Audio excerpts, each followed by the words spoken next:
성전이 약 400년 동안 유지가 됩니다. 그런데 왕도 그렇고 백성들도 그렇고 더 이상 성전을 귀하게 여기지 않는 거예요. 오히려 다른 신전에 가서 다른 신에게 제사를 드리고 하나님을 버리고 우상 숭배를 하고, 그리고 또 성전 안에서 성전 밖에서 맨날 나쁜 짓을 하고, 그러니 하나님이 그냥 둘 수가 없죠. 그래서 무섭게 심판합니다. 북쪽 이스라엘은 아수르 군대를 보내서 멸망시키고, 남쪽 유다는 바벨론 군대를 보내서 멸망시키고, 그때 예루살렘 성전도 무너지게 된 거예요. 자, 지난번에 이런 내용을 역대하 36장에서 말씀드렸잖아요. 그런데 바로 그 구절 20절까지 봤는데 바로 뒤에 21절에 이런 구절이 있습니다. 제가 읽어보겠습니다. 이에 토지가 황폐하여 땅이 안식년을 누림같이 안식하여 70년을 지냈으니 여호와께서 예레미야의 입으로 하신 말씀이 이루어졌더라. 아멘. 앞에 보니까 이렇게 돼 있죠. 이에 토지가 황폐하여 땅이 안식년을 누림같이 안식하였다. 보통 안식, 쉼, 이거는 사람에게 해당됩니다. 사람도 힘들게 일하다 보면 이제는 쉬어야 되거든요. 그러니까 일주일이라는 시간, 여러분 이거 대충 넘어갈 게 아니에요. 왜 우리 보고 6일 동안 일하고 하루는 쉬라고 할까요? 물론 그날 하나님을 예배하는 의미도 있죠. 또 하나는 인간의 이 기능이 계속 일을 할 수 있는 그런 몸이 아닙니다. 물론 젊을 때는 잘 몰라요. 막 정신없이 일을 할 땐 몰라요. 나중에 보면 반드시 문제가 생깁니다. 그래서 일할 땐 일하고 쉴 땐 쉬어야 되는 거죠. 6일 일하고 그리고 하루를 쉬고. 자, 근데 이 원리가요 다른 데도 똑같이 적용됩니다. 자, 안식 그러면 사람에게 해당되잖아요. 근데 어느 때는 땅, 토지에 적용될 때가 있어요.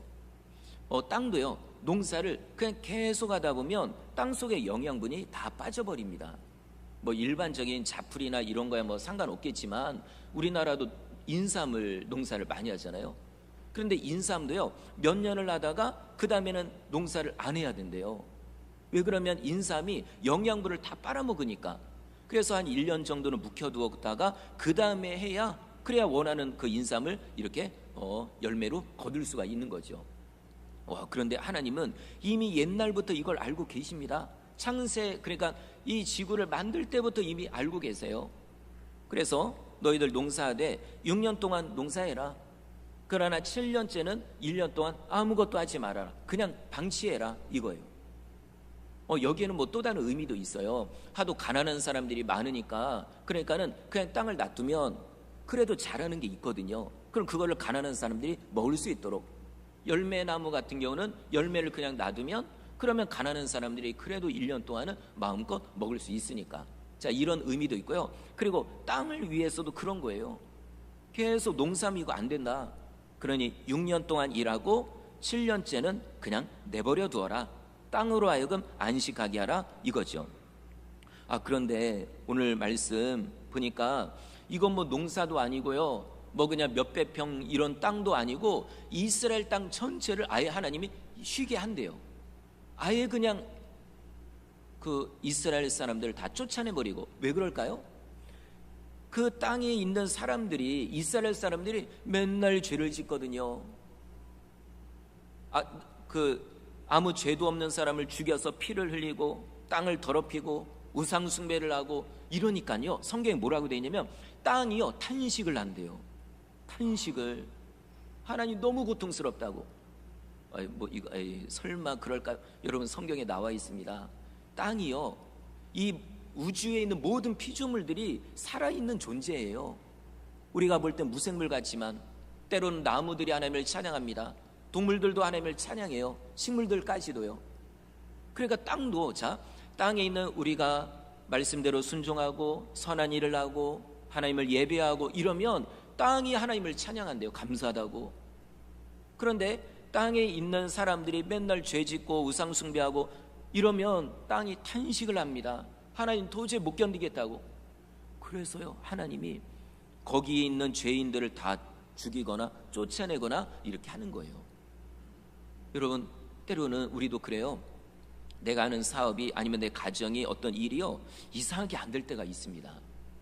물론 하나님이 일부러 고난을 주실 때도 분명히 있습니다. 내 잘못과 상관없이요. 그런데 때로는 내가 뭔가 죄를 지었기 때문에, 내가 하나님 대신 우상 숭배를 하기 때문에, 무죄한 사람을 고통스럽게 했기 때문에 그들이 탄식을 하는 거예요. 그래서 해도 안 되는 거예요. 농사를 내도 안 되고, 일을 내도 안 되고, 수입이 내가 예를 들어 100을 거둬야 되는데 자꾸만 50밖에 안 거둬지고, 이게 혹시라도 내 잘못 때문일 수 있다는 겁니다.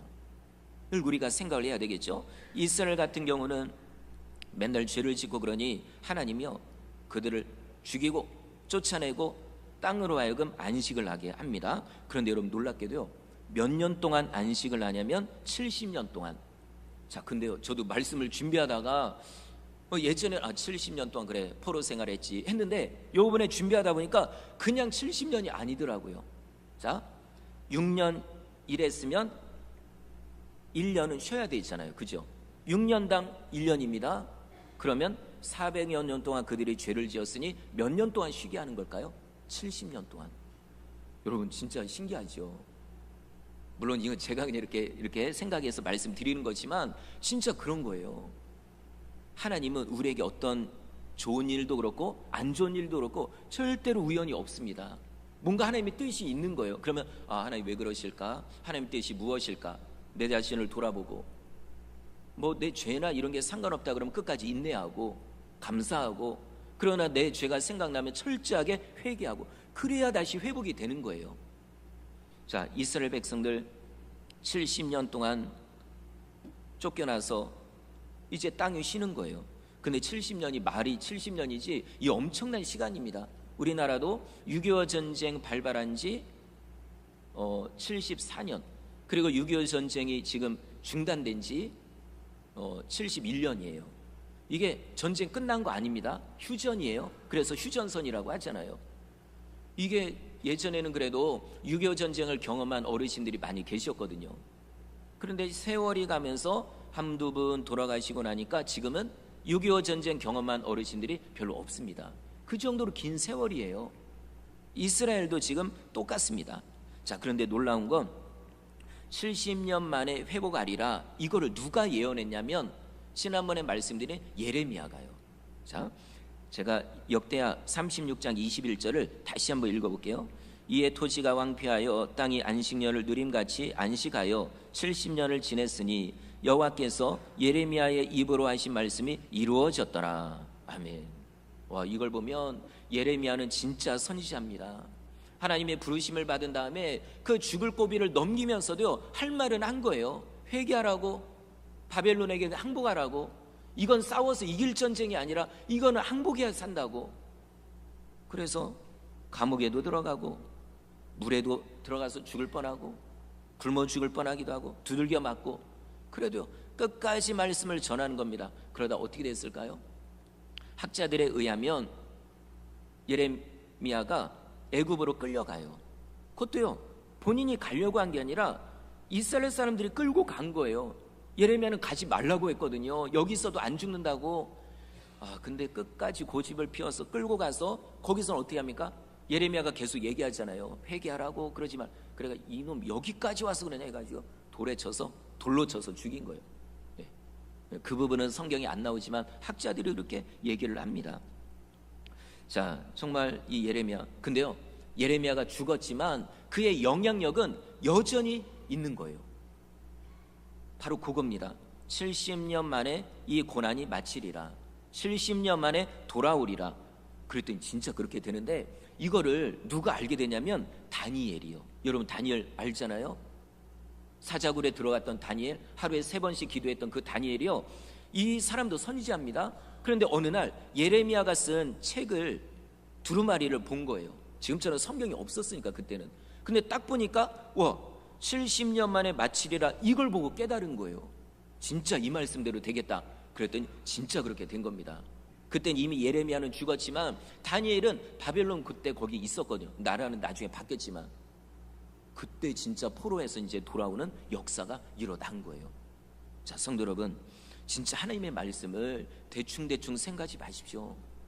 진짜로 하나님의 말씀으로 믿고 그리고 순종해 보십시오. 역사가 일어납니다. 그대로 이루어집니다. 자, 70년 만에 이제는 포로들이 돌아옵니다. 그런데 이때 이 백성들을 이끌고 돌아온 지도자가 두 명 있습니다. 스룹바벨과 여호수아. 스룹바벨은 총독이에요. 정치 지도자.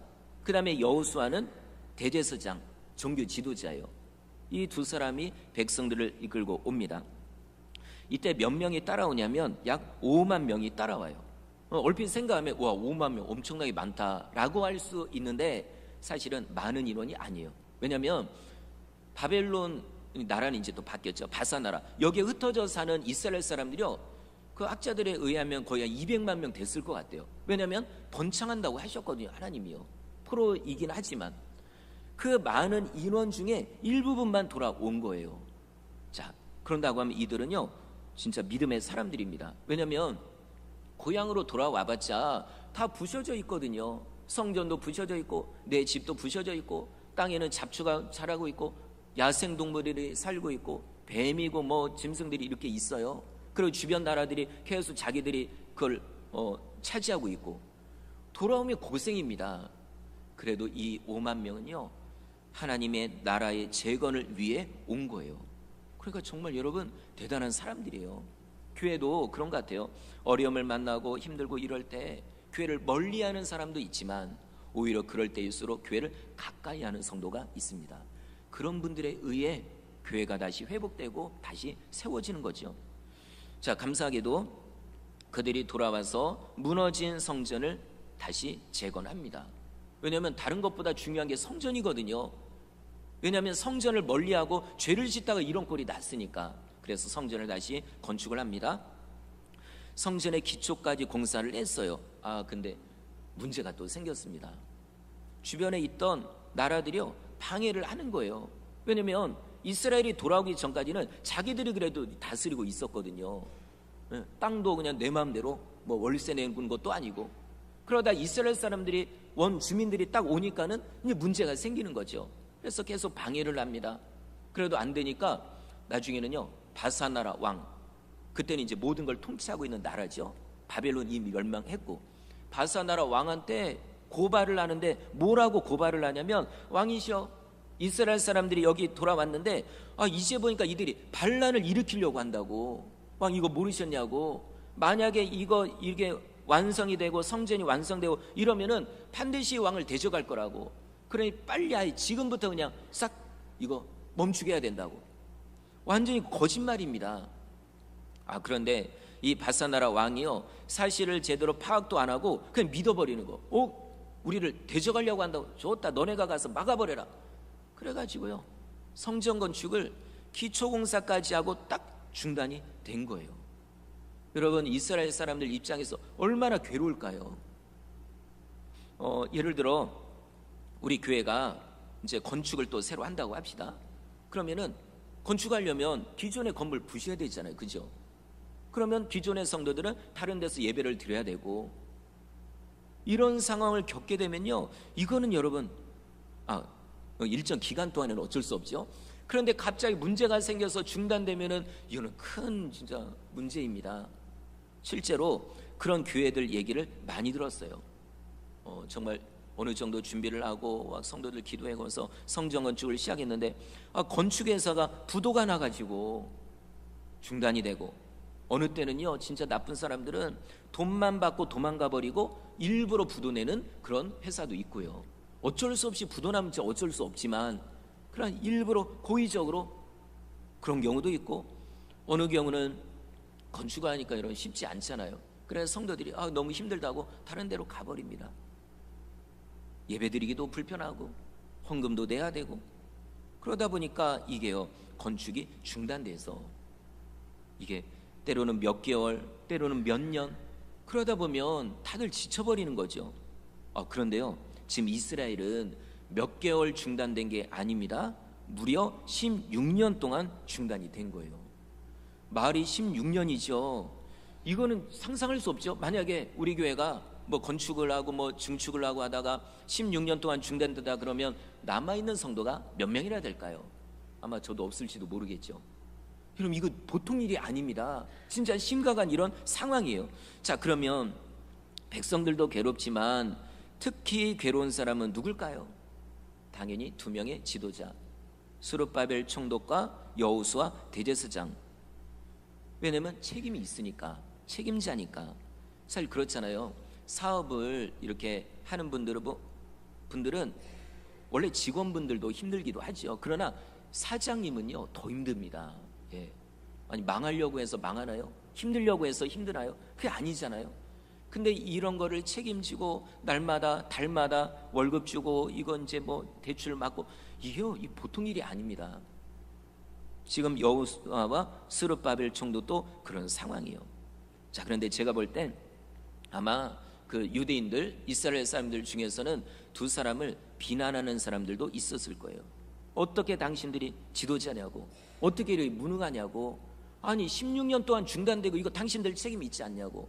아마 이런 얘기를 하는 사람들이 분명히 있을 겁니다. 나중에 제가 느헤미야서 이제 그거는 더 세부적으로 말씀을 드릴게요. 제가 거기 그렇게 나와요. 예. 자, 그리고 또 오늘 이 본문 바로 앞에도 보니까 진짜 그런 게 나옵니다. 물론 현실에서 일어난 일은 아닌데 영적으로 이 스가랴 선지자, 이 스가랴서를 쓴 사람, 이 사람이 환상을 보니까 진짜 하늘에서요 그런 일이 일어나고 있는 거예요. 사탄 마귀가 그 주동자죠. 그러면 마귀가 하늘에서만 그러고 있을까요? 분명 이 땅에서도 자기들의 쫄개를 통해서 그런 짓을 하고 있다는 거죠. 자, 그러면 오늘 이 어떤 일이 일어나는지를 먼저 말씀드리고 그리고 오늘 본문을 말씀드릴게요. 왜냐하면 다 연관돼 있으니까. 자, 3장에 보니까 스가랴 선지자가 특별한 환상을 봅니다. 보니까 하늘에서 이 이제 영적인 세계죠. 거기서 재판이 열리고 있는 거예요. 하나님이 재판장으로 딱 앉아 계시고 그 앞에 죄수로 누가 있냐면 여호수아 대제사장이 거기 있는 거예요. 마치 죄인처럼. 딱 봐도요 더러운 옷을 입고 있고 죄수복을 입고 있는 거예요. 완전 몰골이 말이 아닙니다. 자, 이때 마귀가 여호수아를 엄청나게 정죄를 합니다. 마치 재판할 때 검사가, 물론 검사야 그 역할이니까 검사 나쁘다 이게 아니고 검사가 피고인을 계속 공격하는 것처럼 죄를 뜯어내는 것처럼 끌어내야 이제 그게 역할이니까 그런 것처럼 마귀가요 여호수아를 가지고요 계속 정죄를 하는 거예요. 뭐라고 정죄했을까요? 충분히 우리가 유추할 수 있죠. 야, 네가 이스라엘의 지도자냐? 네가 지도자면서 성전 건축을 그렇게 중단했냐? 뭐 그렇게 능력이 없는 존재냐 네가? 이거는 다른 나라 문제가 아니라 네가 문제다. 그죠? 마귀는 진짜 똑같이 이렇게 얘기하죠. 그래도요 여호수아는 대답을 못합니다. 왜 그러냐면 그 말이 맞으니까. 나는 책임자잖아요. 모든 일에 책임은 있어요. 원인이 다른 데 있달지라도 나는 책임자이기 때문에 분명히 나에게 책임이 있는 겁니다. 그러니 할 말이 없죠. 자, 그런데 이때 놀라운 일이 일어납니다. 자, 이 재판은 누가 지금 주도하시는 거예요? 하나님이. 자, 갑자기 하나님이 누군가를 책망하는데 여호수아를 책망하는 게 아니라 마귀를 책망합니다. 스가랴 3장 2절 제가 읽겠습니다. 여호와께서 사탄에게 이르시되 사탄아, 여호와께서 너를 책망하노라. 예루살렘을 택한 여호와께서 너를 책망하노라. 이는 불에서 꺼낸 그슬린 나무가 아니냐 하실 때에. 자, 누구를 책망했죠? 지도자 여호수아를 책망했나요? 아닙니다. 여호수아를 정죄하고 있는 마귀를 책망을 하신 거예요. 맞다. 만약에 이제 풀어서 설명. 그래, 마귀야, 네 말이 맞다. 여호수아 잘못했다. 책임이 있다. 아니, 그래도 그렇지. 여호수아도 지금 마음이 얼마나 괴로운 줄 아느냐. 책임자기 때문에 얼마나 마음이 괴롭고 마치 불에서 다 타다가 남은, 간신히 남은 그런 재와 같은, 그런 부스러기 같은 존재가 아니냐. 그런데도 왜 네가 여호수아를 책망하느냐? 그게 옳다고 생각하느냐? 이겁니다. 성도 여러분, 우리는 이 말씀을 깊이 생각해야 됩니다. 왜냐하면 우리도 잘못하면 이런 짓을 할 수도 있다는 거예요. 누군가 잘못하면 그걸 가지고 끝까지 물고 늘어지는 거예요. 당신 때문에 그렇다. 당신이 문제다. 빨리 그냥 인실 짓고 얘기해라. 당신 어떻게 할래?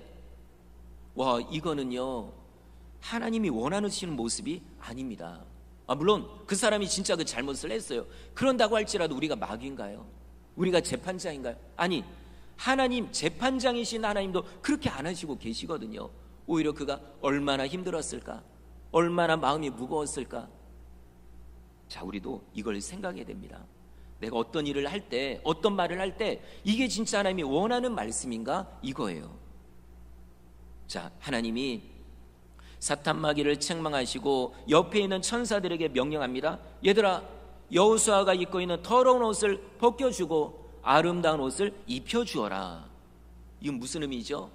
그동안에 16년 동안에 잘못했던 거, 그 잘못한 책임 다 덮어주신다는 얘기예요. 이 더러운 옷 다 이제 벗겨버리고 과거의 잘못 다 내버리고 하나님이 깨끗한 옷으로 새롭게 사는 새로운 삶을 살 수 있도록 만들어 주신다는 겁니다. 여러분, 하나님이 이렇게 하시는데 우리가 마귀인가요? 우리가 잘못을 끝까지 들춰내야 속이 시원할까요? 여러분, 만약에 하나님이 원하신다면, 만약에 지금 상황에서도 하나님이 야 마귀야 너 잘한다, 아예 그냥 때려잡아라 라고 하면 그렇게 하면 돼요. 하나님 뜻이니까. 그러나 그게 아닙니다. 덮어주고 용서하고 16년 동안 우리는 잠깐 조금 잘못해도요 와 그냥 난리가 나잖아요. 근데 하나님은 16년 동안 잘못한 것도 다 덮어주시는 거예요. 그리고 또 명령하십니다. 여호수아에게 정결한 면류관을 씌워주어라. 이 의미는 내가 너를 다시 높여주겠다 이겁니다. 면류관을 쓰고, 지금은요 면류관을 영적으로 보면 면류관을 쓴 상태가 아니라 완전히 거지와 같은 상태예요. 죄인과 같은 상태입니다. 근데 이거를 다 훌 털어버리고 옷도 갈아입혀 주시고 마치 돌아온 탕자를 아버지가 회복시켜 주는 것처럼 똑같은 장면 아닌가요? 하나님이 여호수아를 다시 회복하시고 이제는 너를 통해 성전을 완공하게 해주겠다, 이 의미입니다. 성도 여러분, 이 말씀은 우리에게도 적용됩니다. 사실 우리도요 여호수아와 같은 존재예요. 사실 여호수아는 좋은 일 하다가 실패자가 된 거 아닌가요? 성전 건축을 하려고 하다가 뭐 나쁜 짓을 하다가 이렇게 된 것도 아니고. 근데 우리는 어떻습니까? 탐욕적이고 욕심이 많고 늘 죄를 짓고 하나님 뜻과 상관없이 살았던 우리잖아요. 이런 우리가 용서를 받았습니다. 예수님이 십자가에 죽으심으로. 그리고 하나님이요 뭐라고 하시냐면 로마서 3장, 우리 새벽에 보는 내용이거든요. 보았던데요, 거기 보면요 예수님을 믿는 자는 그 모든 죄를 간과하신대요. 간과. 이건 뭐냐면 마치 아무것도 아닌 것처럼 그냥 넘겨버린다, 이런 의미예요. 아니 이거는 조금 하나님의 원래 그거하고는 다른데, 왜냐하면 죄는 작은 죄라도요 죄의 결과는 사망입니다. 죽음이에요. 그런데 이 죄가 심각한 걸 아시는 하나님이 왜 이걸 그냥 덮어버린다고 하실까요? 왜냐하면 예수님을 믿을 때 예수님의 그 구속의 은혜가 나에게 덧입혀 주거든요. 내가 죄를 지은 것도요 예수님의 그 보혈로 다 덮어주는 거예요. 그렇게 덮어주셨는데 왜 하나님이 굳이 그걸 드러냅니까? 그럴 필요가 없다는 거예요. 예수님을 믿음으로 그걸 내가 너의 의로 여기겠다, 이겁니다. 너무나도 감사하죠. 자, 이거를 진짜 믿는 성도는 어떻게 살까요? 두 가지입니다. 하나님 진짜로 감사합니다. 내 죄를 용서해 주셨군요. 이제 나도 죄 안 지려고 진짜 노력하겠습니다. 이렇게 되는 거예요. 이 진짜 예수님을 믿는 사람입니다. 근데요 예수 믿는다고 하면서 여전히 죄 짓고 죄 지어도 회개하지 않고, 이건요 아직 그런 체험이 없는 거예요. 알고는 있지만 믿지는 않는 거죠. 내가 죄인이란 존재를 모르는 거죠. 그리고 또 자, 이걸 진짜 믿는 사람은요 다른 사람을 용서합니다. 이해하고 덮어주는 거예요. 왜 그럴까요? 나도 그런 용서를 받았으니까요. 여러분 진짜 이건 너무 중요합니다. 네 이웃을 사랑하라, 심지어 원수도 용서하라. 만약에 내가 죄인이 아니라고 할 땐 이게 하기가 어려워요. 네. 왜냐하면 나는 멀쩡한데 저 사람 저런 사람 어떻게 놔두냐고. 근데요 내가 죄인이라는 걸 진짜로 아는 사람은 용서할 수 있습니다. 왜냐하면 너나 나나 똑같으니까. 나도 용서받은 죄인이면 저 사람도 용서받아야 될 죄인이잖아요. 그러면 내가 하나님은 아니더라도 용서하고 이해하고 덮어가고 그 사람이 회복할 수 있도록 도와주고 이거요. 여호수아 그다음에 뒤에 나오는 스룹바벨도요 실패자입니다. 그래도 하나님이 어떻게 합니까? 야 이놈아 네가 그렇게 했냐? 이게 아니라 용서하고 이해하고 이제는 다시 할 수 있다고 용기를 주고, 그러니까 진짜 그렇게 하는 거예요. 성도 여러분, 진짜 예수님의 은혜, 하나님의 은혜를 믿으신다면 똑같이 하시기를 바랍니다. 그래서요 여호수아 대제사장은 스가랴가 본 환상을 통해 마음이 다시 회복이 됩니다. 아니 하나님이 용기를 주시는데 할 수 있다고 하는데 갑자기 그냥 용기가 솟아오르는 거예요. 그래 할 수 있다. 아무리 내 앞에 누가 가로막고 있어도 나는 할 수 있다라고 하고 진짜 그렇게 하는 겁니다. 이게요 위로와 격려와 칭찬의 힘이에요. 성도 여러분 이렇게 해보십시오. 자꾸 잘못됐다고만 얘기하지 마시고 잘할 수 있다고, 잘했다고, 앞으로 더 잘하자고 이렇게 하면요 너도 나도 힘이 나는 겁니다. 자 이제 두 번째 스룹바벨 차례입니다. 스룹바벨에 대해서도 스가랴 선지자가 환상을 봐요. 여러분 하나님은 내가 뭐 꼭 환상을 뭐 꿈을 꾸지 않아도 내가 믿음으로 살려고 하면 다른 사람을 통해서도 위로하십니다. 진짜 그래요. 저도요 제가 힘들 때 때로 어려울 때 다른 누군가가 꿈을 보고 환상을 통해서 위로해 주더라니까요. 자 스가랴가 환상을 보니까 두 그루의 감람나무가 보여요. 감람나무는 올리브 나무예요. 여러분 올리브 이렇게 올리브 기름도 뭘로 튀기기도 하고 막 요리도 하잖아요. 자 올리브 나무가 있습니다. 거기서 기름이 흘러나오는데 관을 통해 가지고 순금 등잔으로 들어가는 거예요.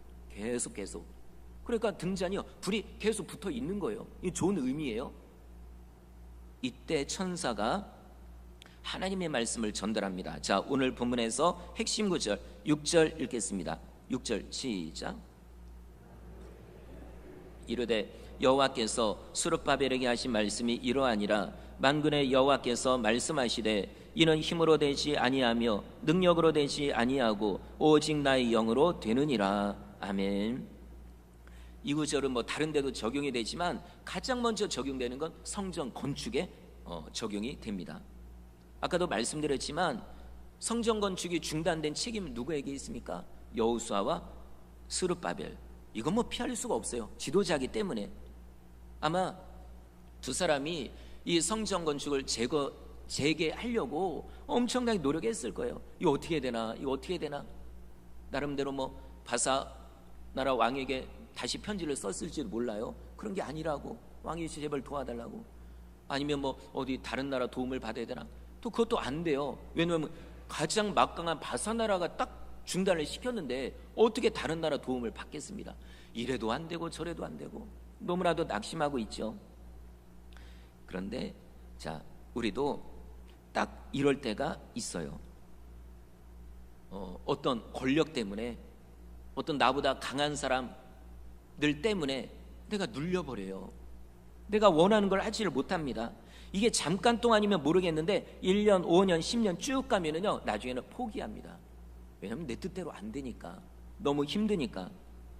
그런데 여러분 하나님을 믿는 사람은요 소망이 있습니다. 왜냐하면 우리에게는 하나님이 계시거든요. 그죠? 모든 것을 가능케 하시는 하나님이 계십니다. 아무리 사람들이 뭐라고 해도요 여러분 낙심할 필요가 없어요. 우리에겐 하나님이 계시니까.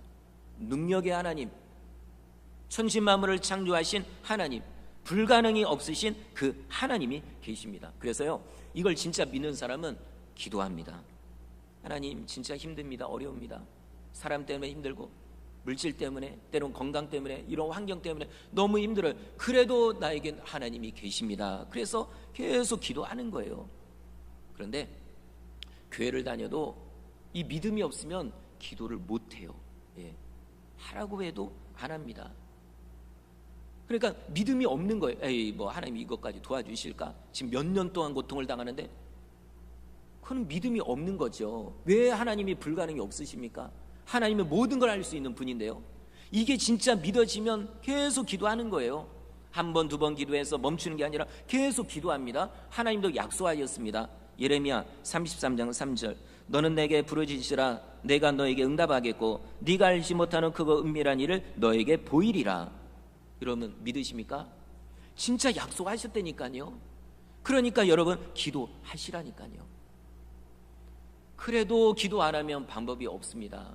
예, 진짜 방법이 없어요. 그래도 기도하지 않으면 어떻게 됩니까? 성도 여러분, 기도하십시오. 이거는 제가 저한테 유익을 얻으려고 이런 얘기를 하는 게 아니라 성경이 그렇게 나와 있거든요. 왜 여러분 혼자서 힘들어합니까? 그러지 마시고 교회 와서 같이 합심해서 기도하십시오. 이 기도를 하나님이 지금도 기다리고 계십니다. 다시 6절 뒷부분 볼까요? 이는 힘으로 되지 아니하며 능력으로 되지 아니하고 오직 나의 영으로 되느니라. 무엇으로 된다고요? 하나님의 영, 성령으로 된다는 말씀이에요. 이걸 보니까 답이 나왔어요. 16년 동안 성전 건축이 멈춘 이유 뭘까요? 성령님을 의지하지 않았기 때문입니다. 물론 겉으로 보면은 바사나라 왕 때문이에요. 그리고 우리를 괴롭히는 주변 나라 사람들 때문이죠. 근데 그거는 겉으로 보여지는 원인일 뿐이지 근본적인 원인은 아닙니다. 근본적인 원인은 성령님을 의지하지 않았기 때문입니다. 그렇다고 지금 야 스룹바벨 너 이런 거 잘못했지 이렇게 얘기하려고 하는 게 아니라 이제부터는 성령님을 의지해라 이겁니다. 성도 여러분, 얼마만큼 성령님을 의지해봤나요? 지금 당하는 어려움 때문에 진짜 내가 진짜 죽기 살기로 내가 하나님 의지하겠다, 진짜로 내가 목숨 걸고 기도하겠다 이렇게 해봤나요? 그러고서도 안 되면 저도 할 말이 없겠죠. 그러나 그럴 일은 없습니다. 믿음으로 말씀 붙잡고 간절히 기도하면 분명히 하나님이 도와주십니다. 내가 원하는 대로 안 돼도 오히려 원하는 대로 안 되는 게 그게 응답인 거예요. 여러분 기도하면 하나님이 반드시 응답을 주십니다. 자, 이제 성전 건축 다시 시작할 수 있다라고 얘기하셨고, 그리고 성전을 완공할 수 있다고도 얘기하십니다. 우리 9절 읽어볼까요? 9절 시작. 스룹바벨의 손이 이 성전의 기초를 놓았은즉 그의 손이 또한 그 일을 마치리라 하셨나니 만군의 여호와께서 나를 너희에게 보내신 줄을 네가 알리라 하셨느니라. 아멘. 와, 이건 스룹바벨 입장에서는요 너무 감사한 말씀이에요.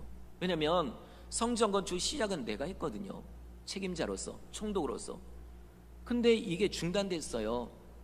물론 내가 아니라 내가 여기서 쫓겨나고, 그리고 다른 사람이 새로 총독이 되어서 성전 건축을 완공한다 그러면 물론 감사하겠죠. 하나님의 성전이 세워지니까. 그러나 내 입장에서는 괴로운 거죠. 왜냐하면 나는 실패자로서만 끝났으니까. 와, 그런데 하나님이 위로의 말씀을 하시기를 스룹바벨아 네가 성전의 기초를 놓았으니 네 손으로 이 성전을 완공하리라 이겁니다. 이건요 진짜로 위로가 되는 말씀입니다.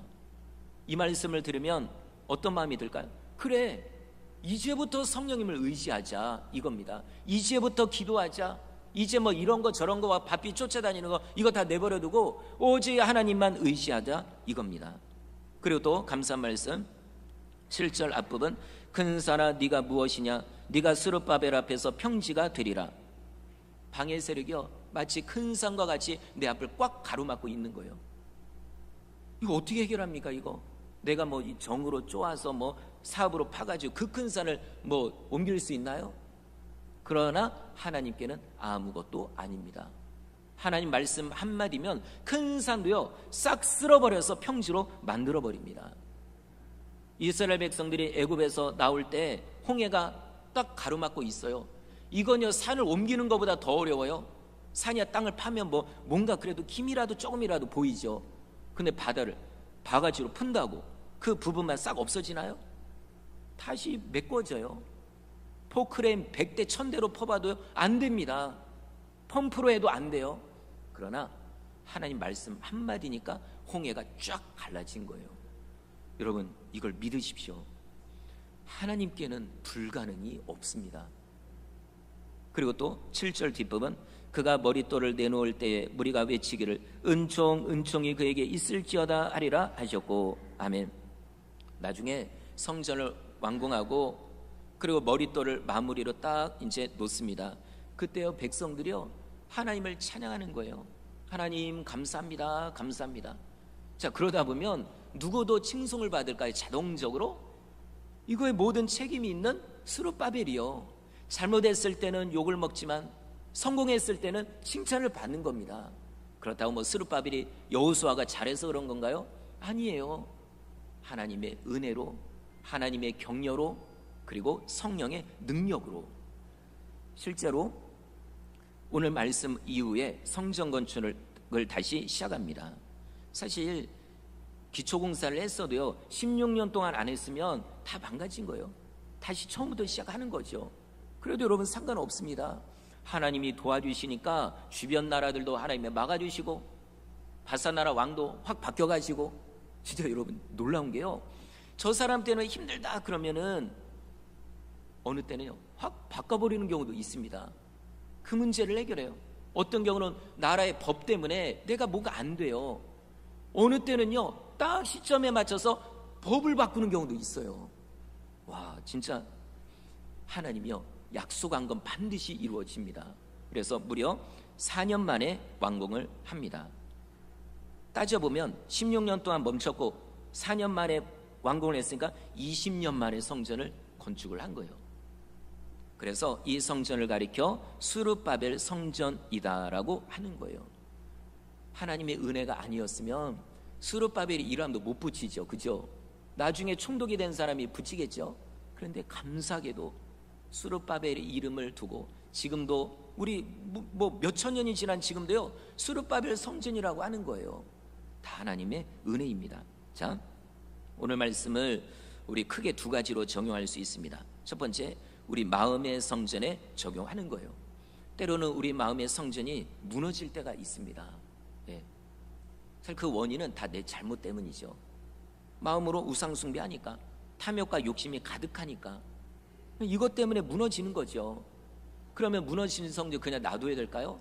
아닙니다. 다시 일으켜야 됩니다. 방법 두 가지. 첫째, 진심으로 회개해야 됩니다. 진짜로 회개해야 돼요. 마음을 다 뒤집어 엎어, 마음을 묵은 땅을 기경하듯이 다 그냥 뒤집어 엎어서 진심으로 회개해서 안 좋은 것들은 다 밖으로 버려버려야 돼요. 죄를 끊을 거는 끊어버리고, 그래야 깨끗한 옷을 입고 마음의 성전이 회복이 되는 거죠. 두 번째, 성령의 충만함을 받아야 됩니다. 성령은 거룩한 영이에요. 더러운 걸 이길 수 있는 것은 거룩한 영이신 성령밖에 없습니다. 여러분 혹시 오랫동안 습관적인 죄 못 끊었고 정말 이거 내가 어떻게 하나 이거 그런 거 있으면 다른 거 다 놔두고요 성령 충만을 위해 기도해 보십시오. 네, 진짜로요. 성령 충만함을 위해 계속 기도하는 거예요. 그러다 보면 어느 순간 성령을 받고 내가 끊지 못했던 거 끊고 내가 놓지 못했던 거 놓고 내가 변화되는 역사가 일어나는 거예요. 이건 반드시 성령을 통해 가능합니다. 갈라디아서 5장 16절, 내가 이르노니 너희는 성령을 따라 행하라. 그리하면 육체의 욕심을 이루지 아니하리라. 성령을 따라 행하는 사람은 육신의 정욕과 죄악을 충분히 이길 수 있습니다. 그 다음에 큰 두 번째, 우리 교회에도 적용할 수 있습니다. 교회도요 어려움을 당합니다. 완전한 교회 없습니다. 우리가 불완전하니까 당연히 교회도 불완전하죠. 근데 문제는 이런 일이 생겼을 때 이걸 어떻게 대처하느냐, 이제 이게 중요한 거예요. 문제가 있냐 없냐 이게 아니라 문제가 터졌을 때 어떻게 대처하느냐. 자, 방법은 똑같아요. 첫 번째, 내가 회개해야 됩니다. 아니 목사님, 내가 문제가 아니라 저 사람 문제인데요? 맞아요. 그래도 당신이 회개하십시오. 마치 내가 죄를 지은 것처럼 안타까운 마음으로 회개하며 기도하는 거예요. 선지자들이 그랬습니다. 백성들의 죄로 인하여 본인들의 눈물을 흘리며 기도해요. 마음을 찢으며 기도합니다. 회개합니다. 아브라함도요 소돔과 고모라에 있는 롯을 위해서 대신 본인이 기도하는 거예요. 중보기도요. 이런 기도를 하나님이 기뻐하십니다. 근데 만약 이렇게 안 하고 아까 맨 처음에 마귀가 했던 것처럼 상대방 저 사람 때문이다, 누가 문제다 막 이러고 있으면요 이게 문제가 해결이 안 되는 거예요. 안 그래도 요 며칠 전에 말씀은 이게 몇 주 전에 준비한 건데, 근데 며칠 전에 뉴스를 보니까 우리나라에 대형 교회가 있어요. 근데 거기에 이제 뭘 하다가 증축 그리고 후대 교육부서를 위한 이제 큰 건물 짓고 이걸 하는데 여기 이제 갈등이 생긴 거예요. 뭐 예산이 이렇게 하냐 저렇게 하냐에 따라서 2배 차이가 나고 아마 의견이 다를 수 있죠, 여러분. 충분히 의견 다를 수 있습니다. 근데 이게 얼마나 힘들었는지 담임 목사님이 사임을 한 거예요. 엄청 큰 교회거든요. 그런데 여러분 그래도 끝까지 버티면 감사할 텐데 어쨌든 뭐 정확한 원인은 모르겠지만 어쨌든 사임을 했는데 그 다음에 이게 제가 볼 때는 문제 뭐냐면 교회에서 성명서를 냈어요. 뭐라고 했냐면 담임 목사님의 리더십의 부재로 인해서 이런 일이 생겼다. 와, 제가 그걸 보고 야, 이 교회 수준이 이거밖에 안 되는구나. 아무리 커도 이거밖에 안 되는구나. 여러분 그러면은 사람들이 진짜 담임 목사 문제구나 이런 생각을 할까요?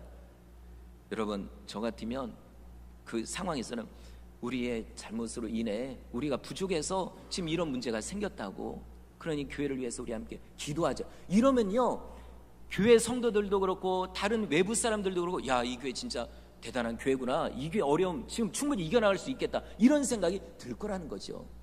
성도 여러분, 이게 필요하고 두 번째, 성령의 충만을 위해서 기도해야 됩니다. 우리 교회도 혼자 기도할 게 아니라 합심해서 기도해야 됩니다. 간절히 기도하고 우리가 모두 성령 충만하기 위해 기도하는 거예요. 요즘 릴레이 기도를 했는데 아픈 분들 위해 기도하고 그 다음에 교육부서 위해 기도했잖아요. 와, 여러분 신기하지 않나요? 아니 하늘 때마다 분명히 비가 온다고 했는데 안 온 게 지금 몇 번인지 몰라요. 요번에 오늘부터 청소년 목장 수련회가 있는데 분명히 비 온다고 이렇게 돼 있었거든요, 일교예보가. 그런데 안 온대요. 하나님 비를 안 내리신대요. 그럼 감사한 거죠, 저희야. 여러분 이게요 그냥 된 게 아니라 우리 성도님들이 기도했기 때문입니다. 합심해서 기도하고 은혜를 구하고 도우심을 구하니까 하나님이 도와주시는 거예요. 자, 그래서 우리 교회는 정말로 이런 하나님의 은혜를 날마다 체험하고 교회가 더 부흥하고 성령의 역사가 나타나는 교회가 되기를 주의 이름으로 축원합니다.